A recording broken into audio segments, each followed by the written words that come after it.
NASA recommend చేసిన air ప్యూరిఫైయర్‌ని ఎలా propagate చేసుకోవాలో ఈ రీల్‌లో చెప్తా. మీ దగ్గర ఒక్క స్నేక్ ప్లాంట్ ఉన్నా మనం దాన్ని డబుల్, త్రిబుల్ చేయొచ్చు. నేను అలా ప్రాపగేట్ చేసినవే ఇవన్నీ. ఫస్ట్‌లీ ఒక లీఫ్‌ని తీసుకోవాలి. మనకి నచ్చిన సైజులో వాటిని కట్ చేసుకోవచ్చు. చిన్నగా కట్ చేసుకున్నా ఏం ప్రాబ్లమ్ ఉండదు. ఈజీగా ప్రాపగేట్ అయిపోతుంది. చేసిన స్టెమ్స్‌ని సాయిల్ మిక్స్‌లో పెట్టడమే. ప్రాపగేట్ చేసే ప్లాంట్స్‌ని ఎప్పుడూ షేడీ ప్లేస్‌లోనే పెట్టాలి. వాటరింగ్ అనేది చాలా తక్కువగా వేయాలి. ఇది నేను ఆల్రెడీ ప్రాపగేట్ చేసిన ప్లాంట్. వీటి రూట్స్ ఎలా ఉన్నాయో చూపిస్తా.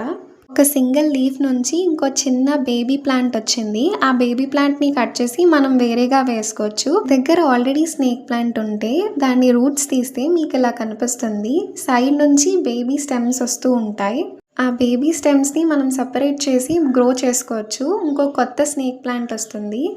స్నేక్ ప్లాంట్ ఒక బెస్ట్ ఇండోర్ ప్లాంట్. దీన్ని ఎయిర్ ప్యూరిఫైయర్ అని ఎందుకంటారంటే ఎయిర్లో ఉన్న టాక్సిక్ సబ్స్టెన్స్ని అబ్జార్బ్ చేసుకొని ప్యూరిఫై చేస్తుంది. ఇలాంటి ప్లాంట్ స్టోరీస్ నచ్చితే please do follow mini plant gardener. Happy gardening.